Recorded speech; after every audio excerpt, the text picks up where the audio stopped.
All right, I'm doing a segment today. I know what the big news is. Everyone knows what the big news is. Donald Trump has already been arrested in New York officially. It's happened. He traveled to New York and willingly surrendered to the justice system there.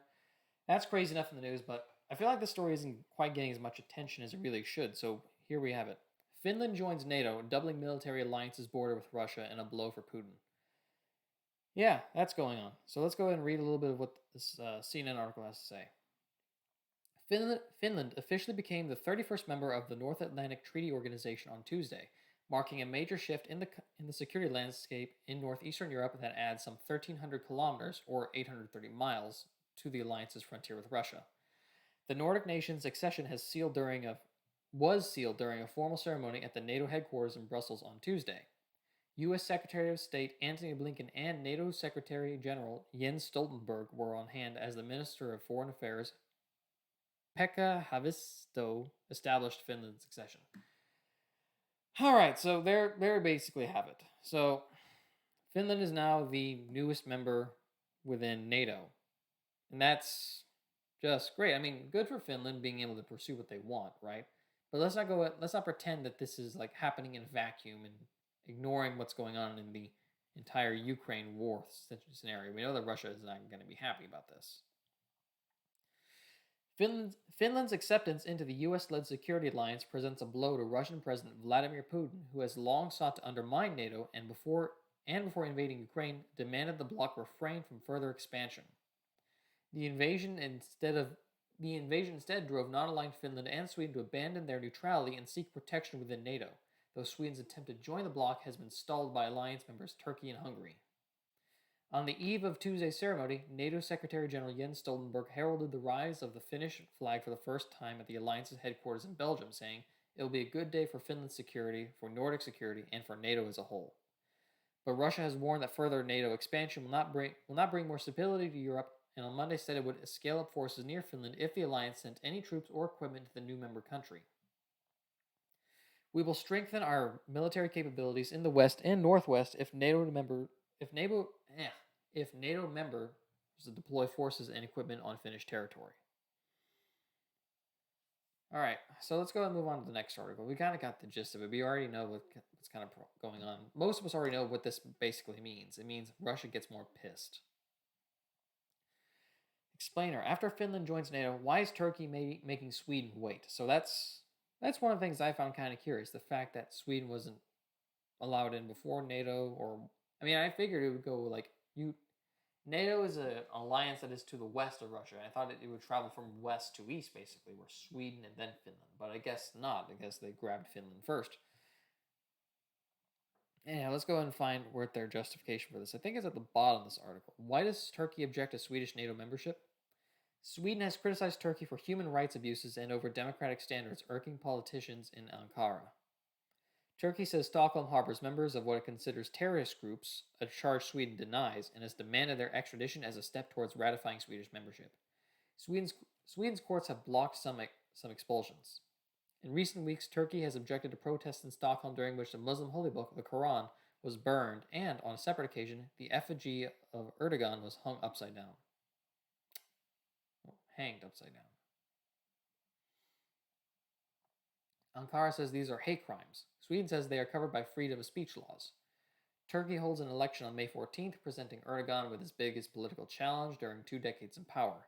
The NATO issue may help divert voters' attention away from cost of living crisis. An opposition win, a real possibility, would boost Sweden's chances of a quick accession. So basically, yeah, so it looks like Turkey is objecting because they think that Sweden's been criticizing their human rights, and Turkey takes issue with it. All right, so why is Hungary not ratified membership?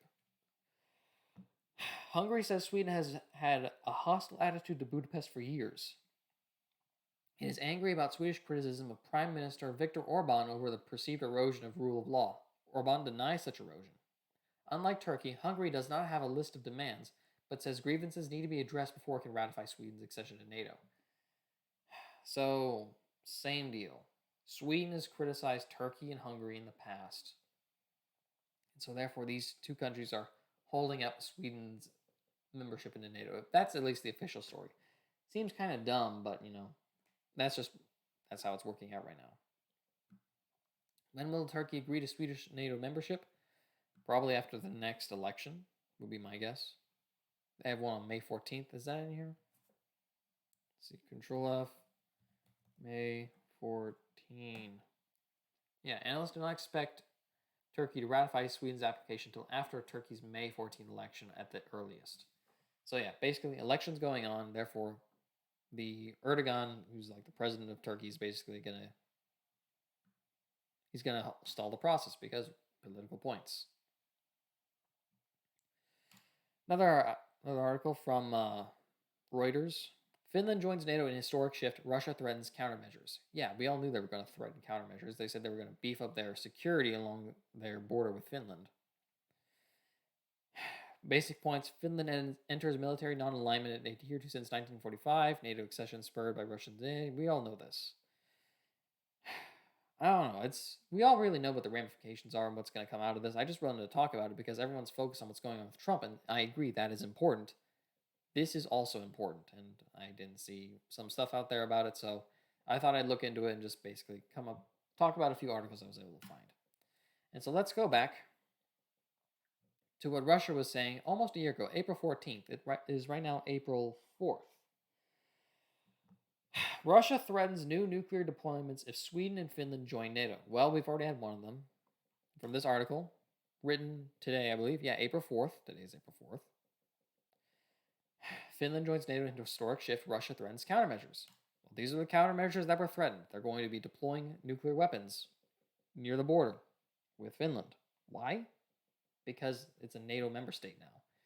It's basically NATO is basically an anti-Russia alliance. It was an anti-Soviet Union alliance, and then the Soviet Union fell apart. The Warsaw Pact is no more.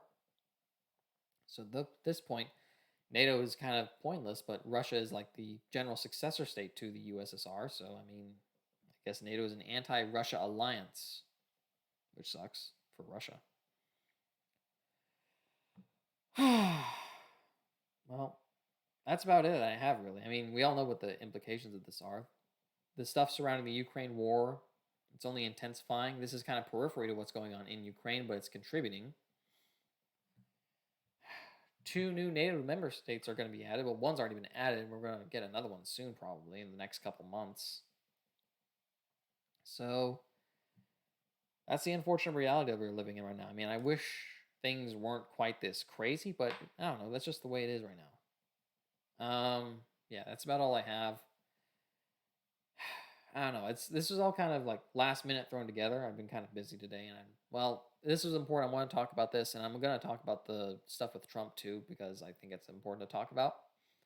And yeah, that's about it. This concludes this segment. Thanks for listening. This is just a little hobby channel of mine. I do it because I like to talk about this stuff.